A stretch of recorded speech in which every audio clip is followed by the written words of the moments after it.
so as always, when you're doing a good Qigong, you want to have a good start. So you put your feet together and you try to imagine yourself in a nice white room. Nothing else in it but a nice white room. Clear the slate. And if you have any confusions in your head, you're thinking about things, any momentums that have passed around that are built up through the day or the week or the month, you send them into the ground. You send your confusions into the ground. Don't worry, they'll be there when you get back, but right now we're trying to give yourself a little bit of a break. Just send those confusions into the earth, let them go. And then we're just going to do a nice light bow in. And let's do a little bit of bouncing. Shaking out the bones. We're going to do a little warm up here. And shake the wrists a little bit. I've always wanted to have a class with you. This is great. Here we go. Get the wrist. Let's go the other direction if you were going in a direction. We're basically doing a pre-flight checkup here. We're going from our wrists all the way down to our ankles, just to kind of see how things are going. Let's get the elbows. You can keep your elbows in one spot, kind of like great big airplane propellers. That's good. Nice and easy. Most important thing is if you happen to find any pains or anything like that, just back off. This stuff can be done in lots of different ways, so you're always wanting to find your limit and to back off. There we go. Got the other direction going. And let's take those circles up to the shoulders. If you can cross your arms in front, that'll open up your back a little bit too. That's good.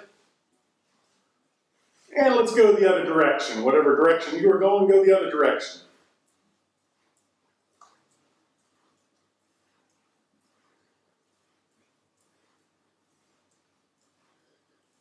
Great.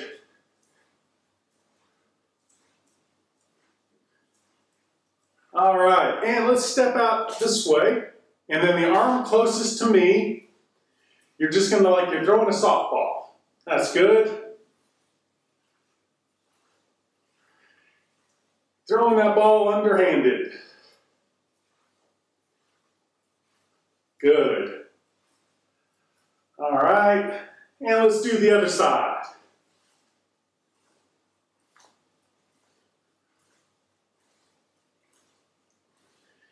And if you can throw that ball underhanded too, that would be good. All right. And then shake it out just a little bit. Good. And then reach up and grab a hold of the shoulders. And then you can slowly rotate your neck. Nice neck circles.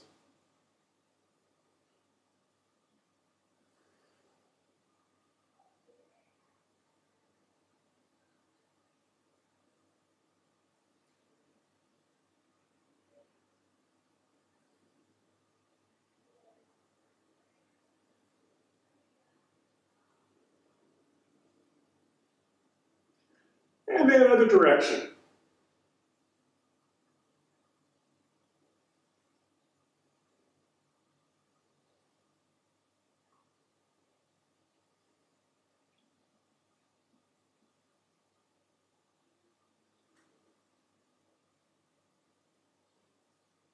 All right, then you can relax on that. Put your hands on your hips. Good stuff. It's kind of like you're cleaning the inside of a pickle barrel out with your hips. Try to keep your head in one spot. And try not to lock your knees when you get to the back of the circle.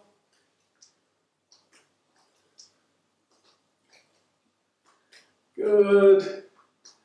And then let's go the other direction.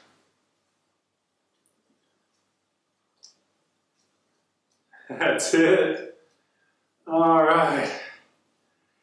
And let's continue on this track on our pre-flight checkup. And you got your feet together.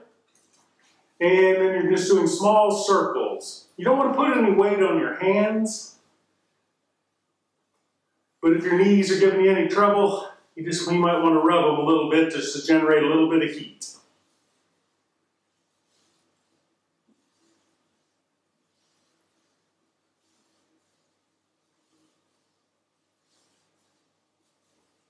All right, and let's go the other direction.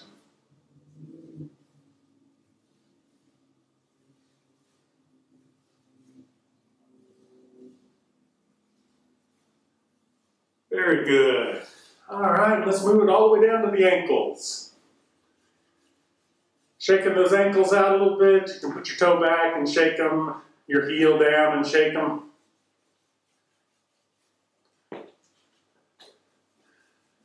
This is also a great workout to do before a hike.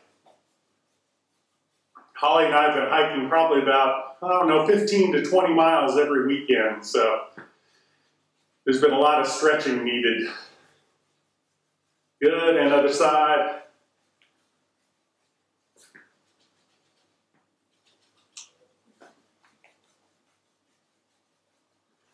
All right. That ought to do that. And then on this one, you want your feet about shoulder width, excuse me,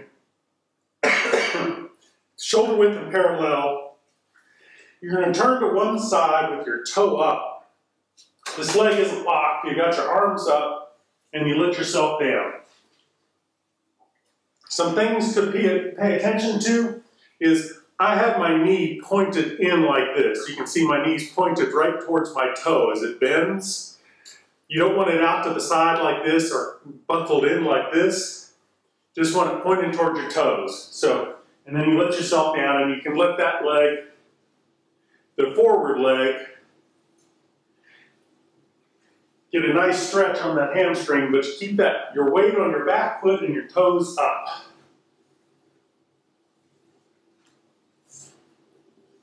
And you raise your arms up like this to release some of the tension in your lower back.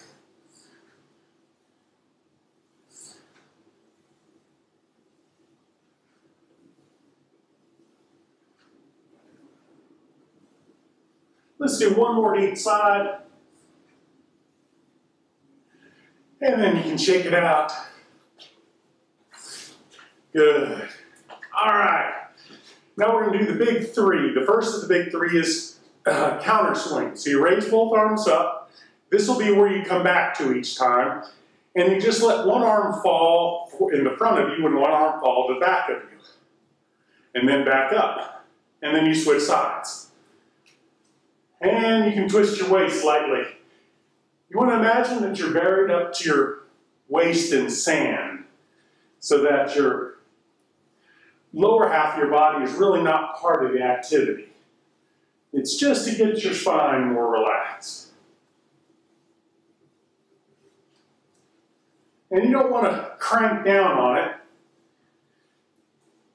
This isn't a chiropractic adjustment. You're really wanting to suggest that it just starts to naturally relax.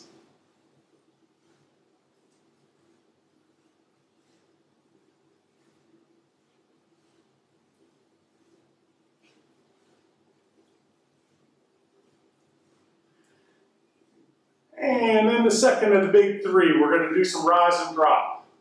You're going to rise up on your toes and then let yourself down. Yeah, that's it. Rise up. And then as you exhale, you let yourself down. Nice little bounce. You don't want it to be too jarring. It's like you got loose leaf springs in an old Chevy.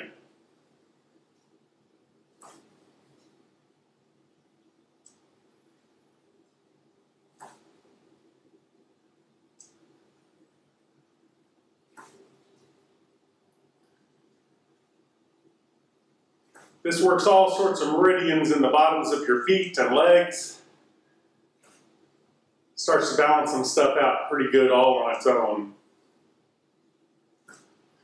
Affects those kidneys and the adrenals. Balances things out. Let's do two more.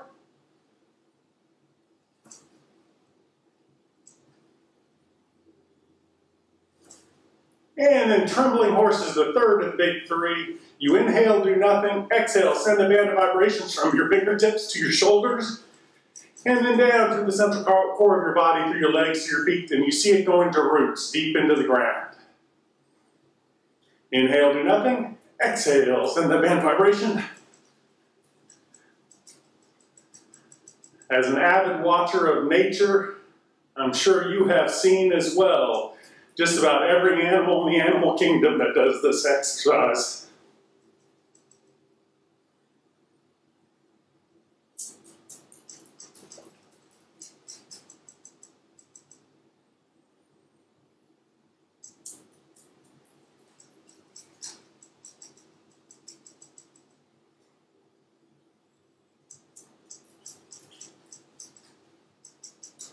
The big three constitute a really good balancing Qigong that you can do just about any time you need to take a break from whatever it was you were doing to whatever you want to do. It's a good thing to throw this exercise in between. I do it all the time. Sitting there editing photos, or whenever I get up, I do a little big three and it kind of balances things out. Let's do two more.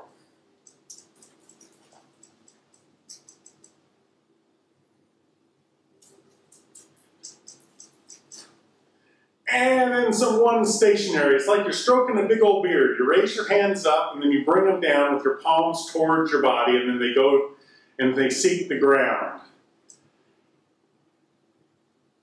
Now just the activity starts to relax you. It's a natural way of doing it. When you inhale and bring your hands up and exhale, exhaling also relaxes the body naturally.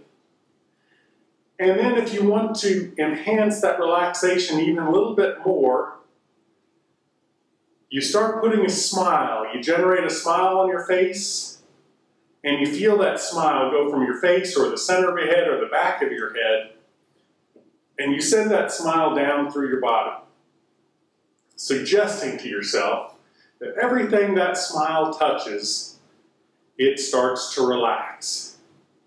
It's like shining a little light on your entire body as that smile goes down.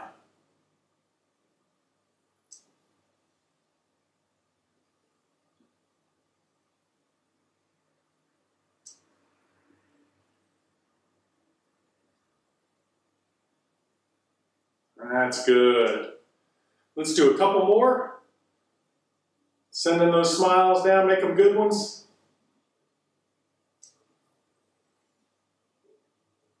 And then you can let your hands rest on your forecore, which is that place 3.5 inches below your belly button and inward. Guys usually put, for energetics to work right, guys have left over right in Qigong, and for girls, right over left. And you want to have a little bend in your knees. Your knees are rounded. You're not locked. Your pelvis is tucked under just a little bit. You're being pulled up lightly at the top of your head, and your tongue is touching the roof of your mouth just behind your teeth. And if you can breathe through your nose, you breathe through your nose. If not, you can open your mouth, obviously, because we need air more than we don't need air. And you just pay attention to your breath for a moment. The rhythm of your own breathing. Your natural breath.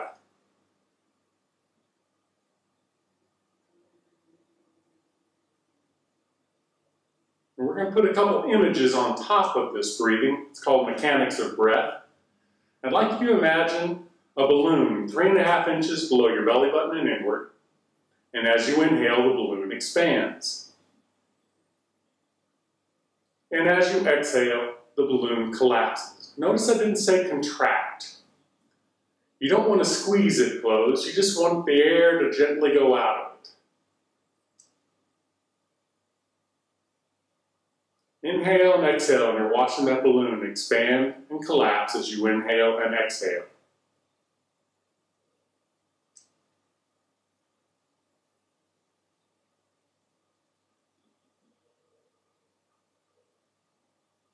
Now the pathway of the breath, I'd like you to imagine that you've got an open manhole cover right in the center of your head. Your nose holes are just convenient openings. And it's connected to a glass tube that goes all the way down the central core of your body towards that balloon, to that balloon. And you're trying to feel the pathway, the clear, open pathway of the breath that goes all the way from that place at the open of the manhole cover, all the way down to that balloon. And you're following the air as it passes through that glass tube.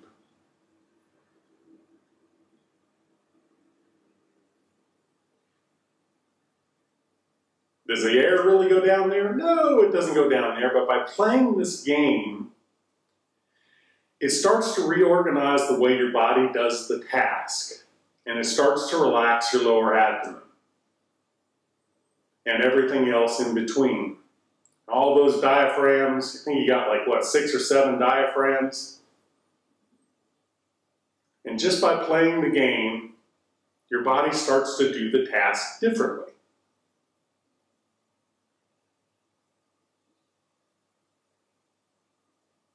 And right now, we're paying attention to that glass tube.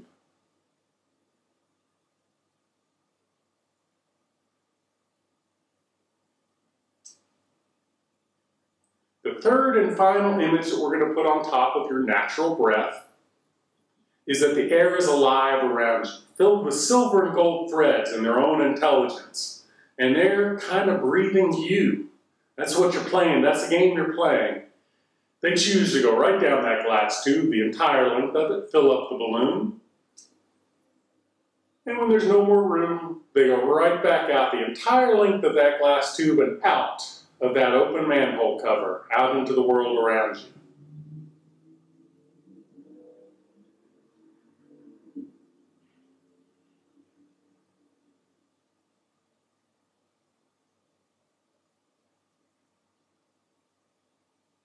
You inhale and see those finely spun silver and gold threads move up and down that glass tube and fill up that balloon, and then go right back out into the world around you. You're kind of connected to air, and the air is connected to you at this point.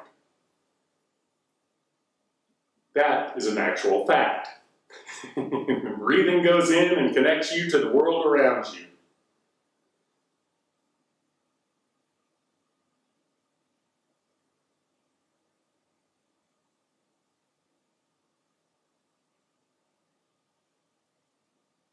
The mechanics of breath is a meditation that you can do. I've done this meditation for 2 hours before. I've done it for 5 minutes, I've done it for 10 minutes, I've done it for half an hour. But the mechanics of breath, the balloon, the glass tube, and the silver and gold thread was the go-to meditation for all those Shaolin monks sitting up there doing your crazy cultivation. Because the games that you're playing with your natural breath really start to relax you on a very deep and visceral level inside.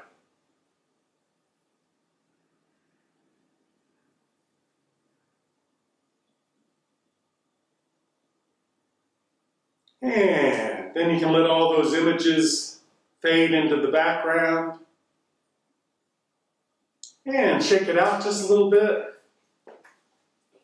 We're doing in this class, we're doing a mixture of Qigong and some seated meditation. So we're going to do a little bit of Qigong right now. And let's see, I'm going to pick a number, let's go, it seems like 4 core seems like a good one. We've already done some 1 fun with there's the smiles going down. What now we're going to do is some 4 core. I'd like what you do is you've got your hands and I'd like you to aim them at that where that balloon was. And kind of imagine that it's a real heavy, heavy fire hydrant, or something heavy that you can imagine that holds a lot of energy. And you've got little lights in the palms of your hands right here, and you're shining those lights on that fire hydrant. The reason a fire hydrant's a great image is because it's really heavy, and you can connect hoses to it. And you'll see we'll be able to use that later on. But right now, you just want to feel that really heavy, that center point in you, that 3.5 inches below your belly button and inward, being very heavy. With each and every breath, it gets heavier and heavier. And you feel a little bit more centered as you do it.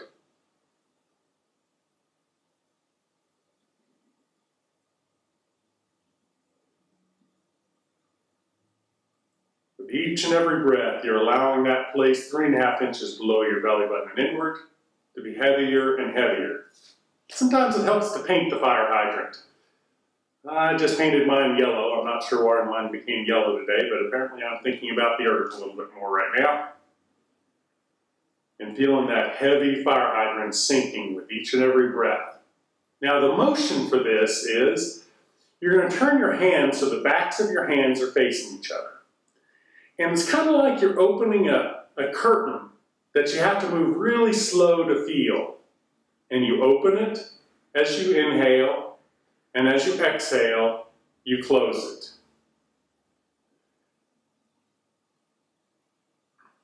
They had those beaded curtains in the 60s and 70s. I remember having one when I was a kid.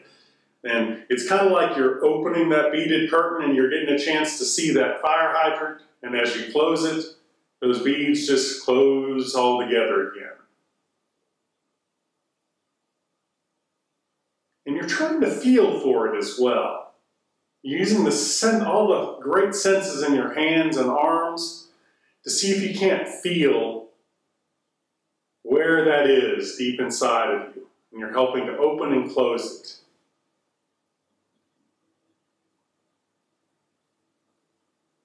You're inhaling as you open, and exhale as you close.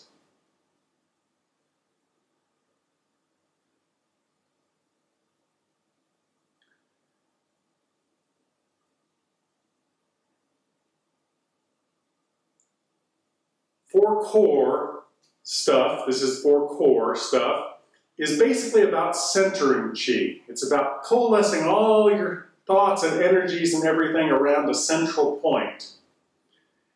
If you happen to have a headache, a stomach ache, or you're on a menstrual cycle, it's a good idea to bring it up to your middle dantian. We can do that now because we can do that anytime we want. Your hands just come up right to your center, right behind near your breastbone. This is your middle dantian, and you open and close. Same thing, your hands, the back of your hands face each other as they go out, and as you exhale, your palms face each other.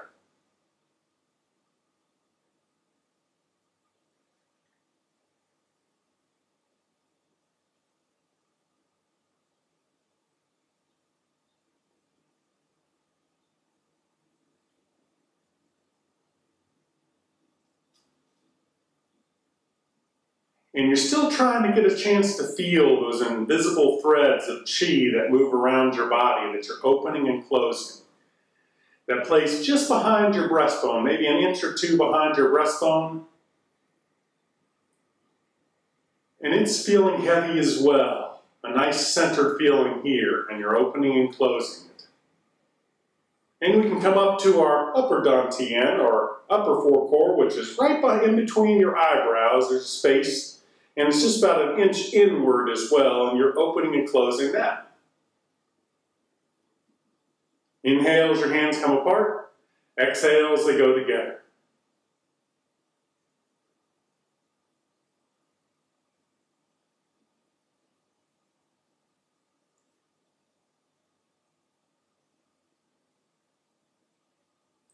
A dantian is a transcendental space. It's a space that's bigger on the inside than it is on the outside. You can imagine that it's full worlds inside of these spaces, whether it's the upper dantian, or as we're about to go back down to our middle dantian, that's a transcendental space as well. It's a space that's bigger on the inside than it is on the outside.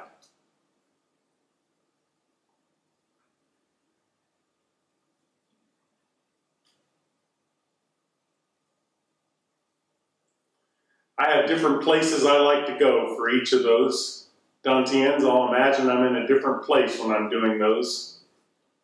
And that those places are full worlds that exist inside of that little space. And let's bring it all the way down. What you always want to do is if you go up to the top, you want to bring it down to the bottom. Or bring it down to the dantian that's best for you that day. Like I said, it's not a good idea to do the lower dantian if you've got a headache or a stomach ache.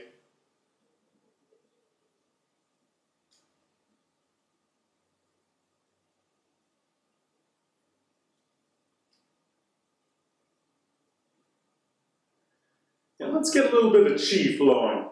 let your arms shake just a little bit. You can shake it out a little bit. Let your arms just lightly shake. And we're going to be doing some 5 alive. You inhale, and let your arms swing nice and lightly. And then as you exhale, you throw them out. Like your arms go straight out, your arms are stretched, your fingers are stretched, and you imagine you've got little hoses that run from your fire hydrant out your legs, and from your fire hydrant up to your breastbone and out your shoulders and out your hands. And as you exhale, water shoots out your hands and feet at a tremendous rate of speed.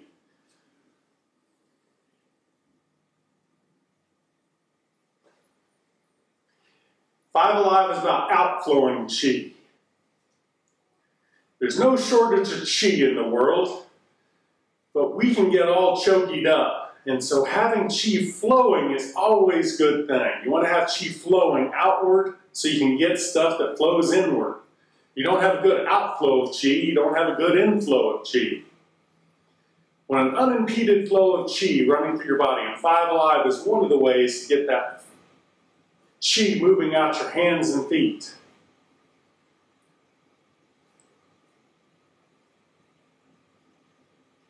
A lot of times I just imagine a river flowing out of hands and feet.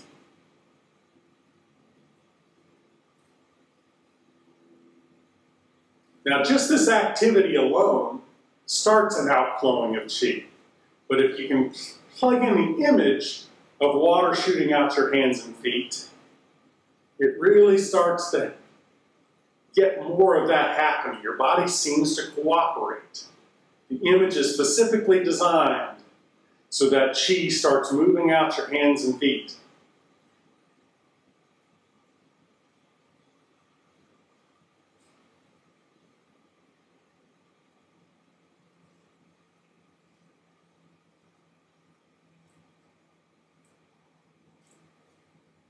That's Five Alive. Ooh, let's do one more before we sit down and start doing some seated meditation. We're going to go with 6 thick. Like you'd imagine, you're up to your neck. You can shake it out a little bit if you want. Like you'd imagine that you're up to your neck in blackstrap molasses. Up to your neck, you're just feeling that thick air throughout the room. You're connected to it, and it's connected to you. Anybody that spends any time out in nature gets in the room with this feeling when all of a sudden you start to feel small and the world starts to feel real big and you feel like you're an integral part of that connection. That's that feeling that you're trying to reconnect to. It's something that we do naturally as human beings anyway, but by using 6 thick as an image, you can start to feel that thick air all the way around you, between your toes, between your fingers, in front of your knees, behind your knees, pressed up against the back of you, pressed up against the front of you. And if you feel it as a nice, warm, or connected air, it's a good thing. Now we're going to start rocking just a little bit. You're going to rock forward, and then you're going to rock backwards, and your palms are going to move in the direction that you're moving. Your arms are moving. So when you're rocking forward, your palms are forward. When you're rocking back, your palms go back. That twisting and twining of your hands is a great way to get things moving throughout the body. We did it in 4 core as well, where we're twisting and twining our hands. And there's all sorts of meridian or Xing Lo that run through the system. And by twisting and twining, you're creating tension on one side, which makes the other side flow. And then we twist it the other way, you got tension on the other side. And so the other side begins to flow. So you're affecting all the meridians in your arms, with your lungs, your large intestine, your heart, your small intestine, your triple burner, and all those different meridians that run through your arms and legs start to be activated. And by leaning forward and back, you're also doing all the meridians that run up and down your legs, and you're massaging your feet as well. So just this one activity, including all the other 1 through 10 activities, start to activate and move Qi through the body in a nice, even way, and balanced.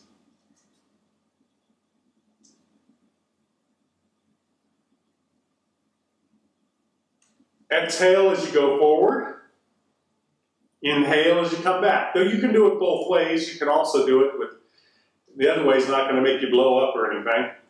But the default way is exhaling as you go forward, exhaling into the thick air, and inhaling as you go back. And if you can feel like you're really connected to the air, that nature is touching you at every part of your body, and you're connected to it. It's almost like there's an invisible web that connects you to everything, and as you lean back, you're pulling all of those webs from in front of you and in back of you as you move through the web.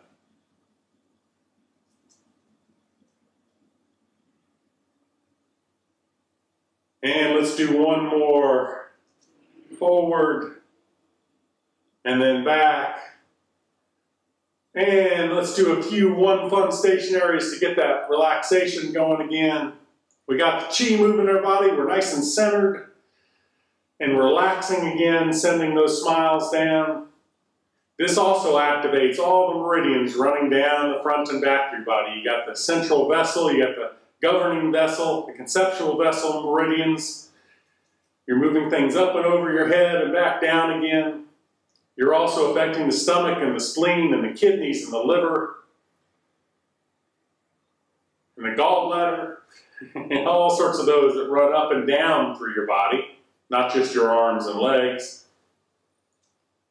And by putting the smile in it, it just gets the chi more going. Your imagination, chi is moved by imagination as well.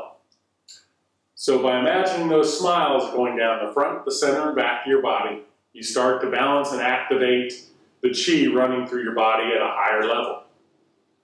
Just the activity will start it moving.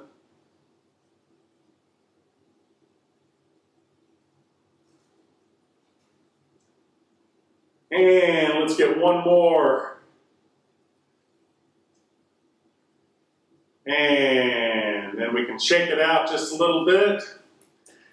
All right, so if you have your cushions ready or a chair ready. Very good.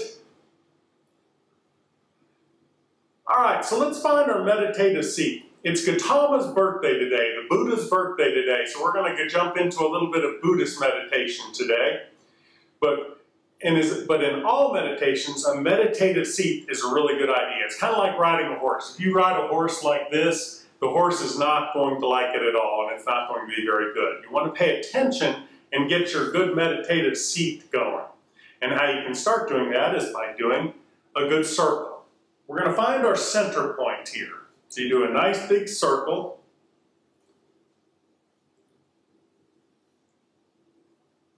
And then you slowly bring that circle down to a central point. I'll count down from 10 to 1, and when we get to 1, you want to find your center spot.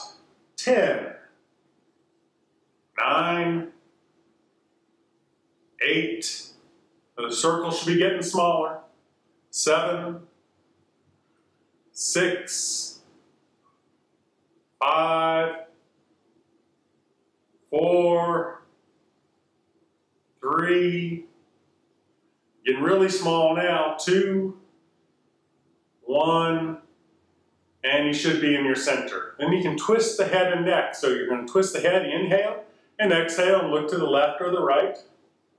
You want it to feel nice and smooth. Inhale and exhale. Inhaling to the center, exhaling to the side.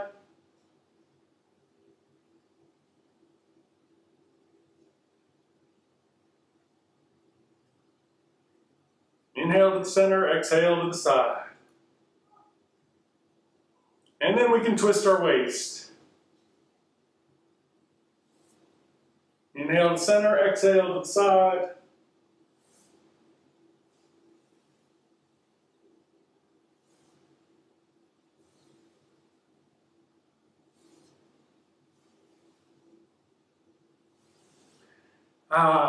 And then big center up again. You can lean a little bit forward and then find your center. You can lean a little bit back and find your center spot. A little bit towards your left and then center. and a little bit to the right. And find the center. There we go. Let's find we're going to do 3 cleansing breaths now. You're going to inhale and breathe out through your pursed lips. Then the second one deeper than the last. And then a third one deeper than the last 2. And then we're going to go into a void mudra. You want your left hand over your right. And then you touch your thumbs lightly. And you got a little space in between right there that you're holding. Your elbows are out to the sides. Now your meditative seat is something that's always kind of just there. You want to pay attention to it. You want to keep the shape. That is as much part of the meditation as everything. It's something to give your body to do. And then the activity that we're going to be playing with, the focus of our meditation, is going to be breathing in and out and judging your breath. You're going to judge, let's do rough and smooth. Our brains love to categorize things. Our brains are always putting things into this or that, left or right, or all this kind of stuff. And this is going to give you an activity for your brain to hold on to. And you just let all of your other thoughts disappear. Whenever you have a thought, you say thinking, and you bring yourself back to the activity of judging your breath. As you inhale, you inhale in and go rough. And you exhale, and you think rough or smooth. You inhale and you judge your breath to be rough or smooth. And you exhale and you judge your breath to be rough or smooth. This is one of the beginning meditations of every Buddhist on the planet. Now, it doesn't have to be rough or smooth. It could be long or short.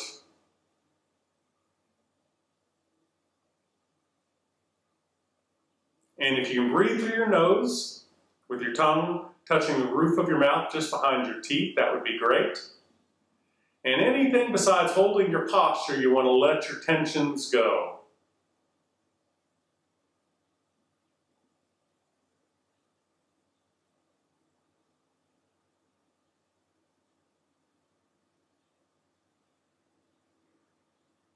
And you're judging your breath to be rough or smooth.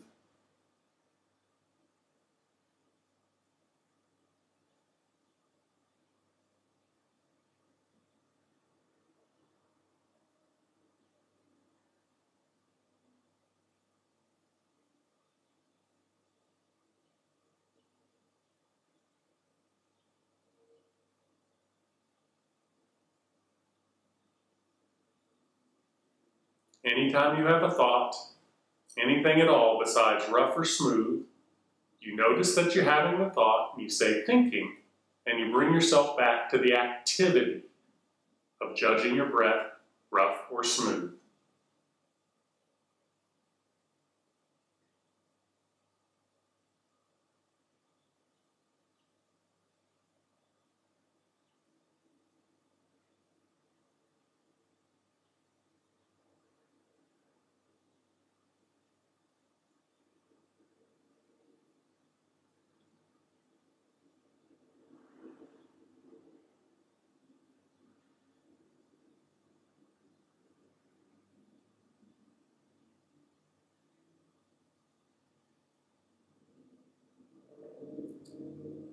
Distractions just come and go, as well as thinking. You don't want to squash them. You just don't want to hold on to them.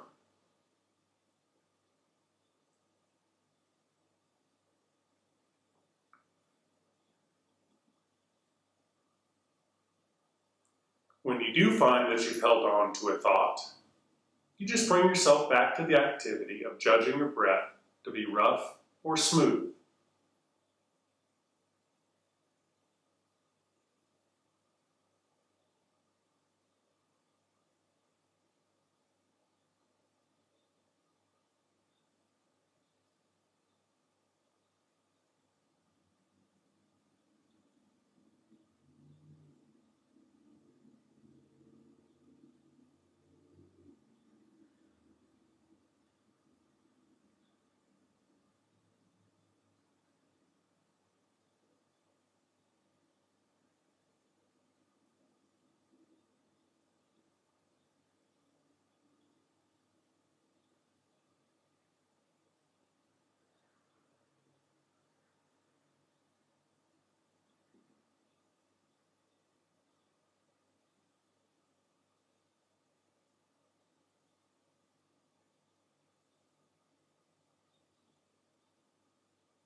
time to time, you may need to check your posture.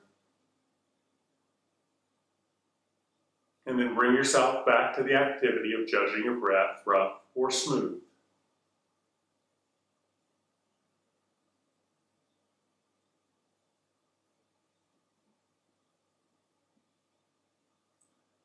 The quality of the reminder to bring you back to the activity of judging your breath, rough or smooth, should be as kind a voice as you can possibly give yourself. Oh, I was thinking. You just remind yourself that you were thinking and bring yourself back to the activity. No judgment. Except to notice that you were thinking. And you bring yourself back to the activity.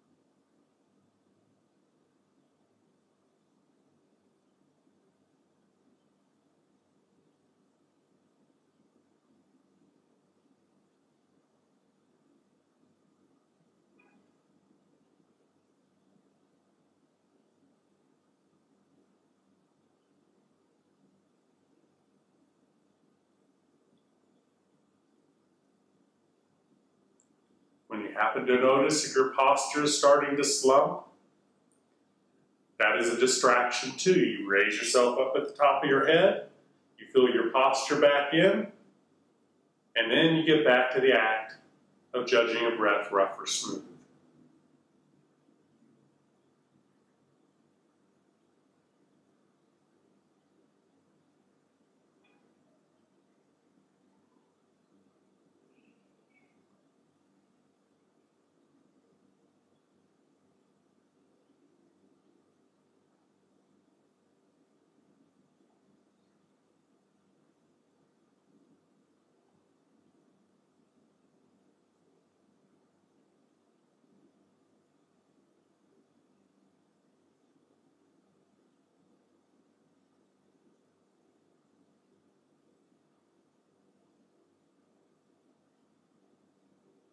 You're not trying to clamp down on your thinking. Thinking is going to occur naturally. You just want to notice when you're distracted. And then lightly and playfully bring yourself back to the activity of judging your breath, rough or smooth.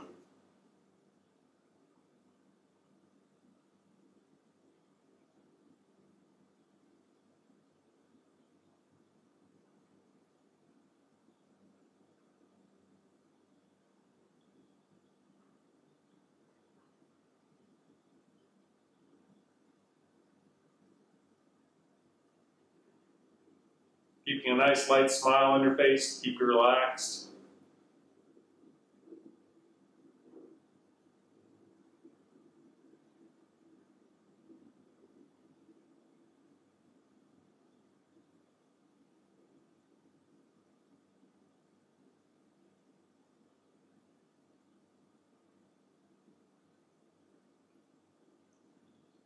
Now, watching a TV is a little bit different if you're doing this on your own. You can have your eyes shut or you can have your eyes open, but you're just looking generally at one spot in front of you. You're not focusing hard on it. Your attention should be fully on watching your inhales and exhales and judging them to be rough or smooth. Or if you happen to be doing long and short, you're judging your breath.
you notice you're distracted, you lightly and playfully bring yourself back and go, oh, I was thinking.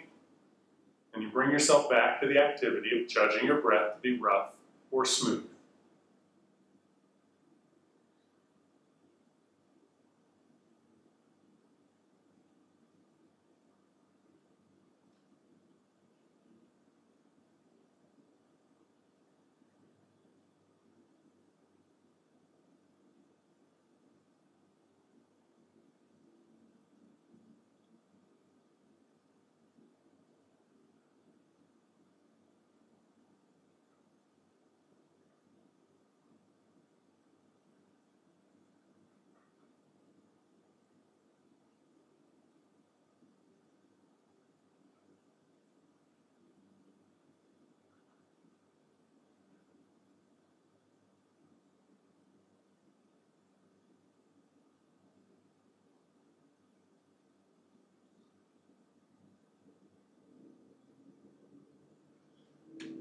And then let's go ahead and take a nice deep breath in.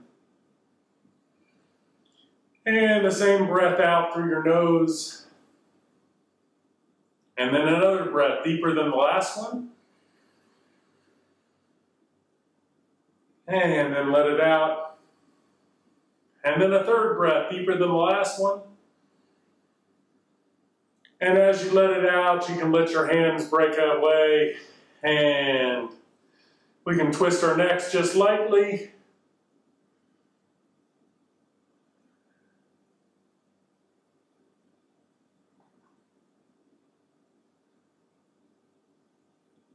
And then our waist just a little bit.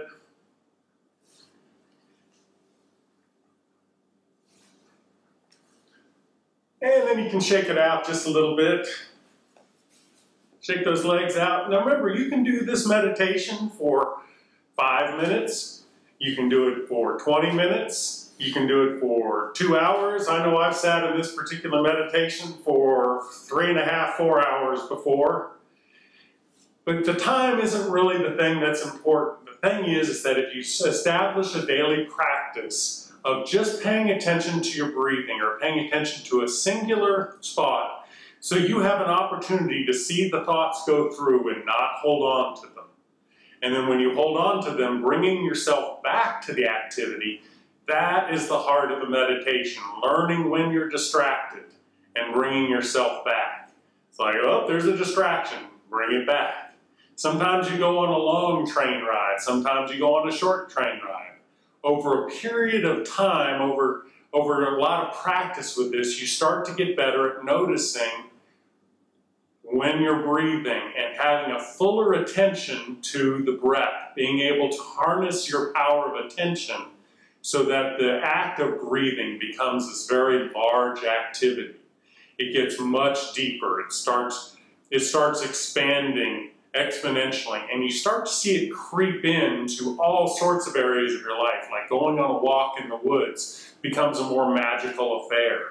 Looking at something just like watching the light shimmer off of a plant becomes more of a magical event because more of you is able to pay attention to that particular moment in space and time. It's a muscle that you're building. It's a building of a muscle of learning how not to pay attention to the 5 million little thoughts running through our heads. And they finally just kind of fade off into some distant place. They're probably all still there, but your attention is being brought to a singular point in moment in space and time. And learning when you're distracted kind of shines the mirror just a little bit, blows the dust off the mirror so that you're able to see things more clearly. Remember, nothing that we're seeing, feeling, tasting, or touching, or sensing is actually happening we're not actually seeing the real thing. What we're seeing is, if for sight, for instance, it comes into our eyes, it goes upside down and backwards on a knobbly little surface. Then it goes into our consciousness and it arranges everything to tell you that what you're seeing is an actual picture of the world. It is not. It actually is coming in black and white, and your eyes give it all sorts of color, and then it gives it information. It tells me this is a shoe. And I say it in English, and I, for some reason, don't say it in Japanese, because I don't know Japanese. But it gives all of these things names and things, and it starts to differentiate everything that happens, right? So what the Buddhist guy was doing, Gautama, and it's his birthday, happy birthday Buddha, was doing was that he was bringing your attention back to a moment in time. And that is the essence of the meditation, is learning how to watch your thoughts so that you can pay attention. Sure, we're all going to be thinking and we're all going to be distracted. But learning how to bring yourself back so that you aren't distracted starts to open up a world that just wasn't there before. So, normally we can stand up and we can do a little bit of good ending if you want. I don't know if you've got the time, but you may have to end this thing because it's about 11 o'clock right now. We can do a little light counter swing.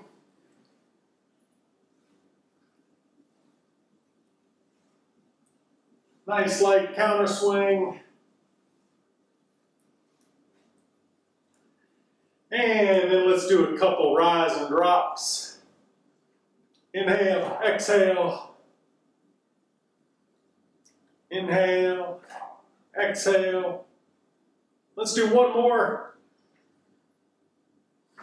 And then some trembling horse. I'm going to adjust my camera so you can see actually the rest of my body too. I just realized that wasn't happening.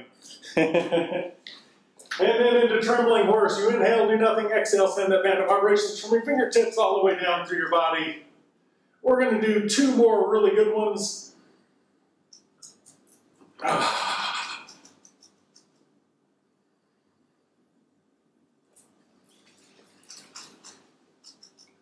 And let's do 3 one fun stationaries. Sending those smiles down.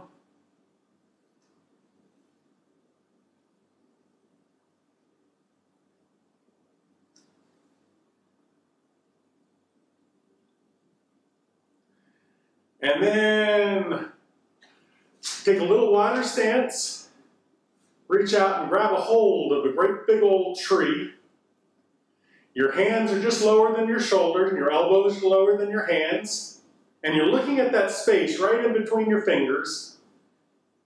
And then you close your eyes just real quick, and we're going to think all the things we just played with. We played with some New Forest Qigong, 1 fun, 4 core, 5 alive, and 6 thick. And we did a little bit of the stationary activities that went with them. Started getting all the stuff inside of us starting to relax and center. And then we played with Gautama, Buddha's thing that actually set him into enlightenment was just this paying attention to the breath and the discerning mind, giving the discerning mind something to do while you watch your thinking and you notice when you're distracted and you learn how not to be distracted. Judging our breath rough or smooth, and you can do it slow or long or short if you want, but you're judging your breath. You do that 5 minutes a day, pretty soon you'll be going, man, I want to do that longer because it's changing everything in my life. So it's good stuff. The other thing I can say is think about that place 3.5 inches below your belly button inward as much as you can. And feet together, you did absolutely great. Thank you. Round of applause.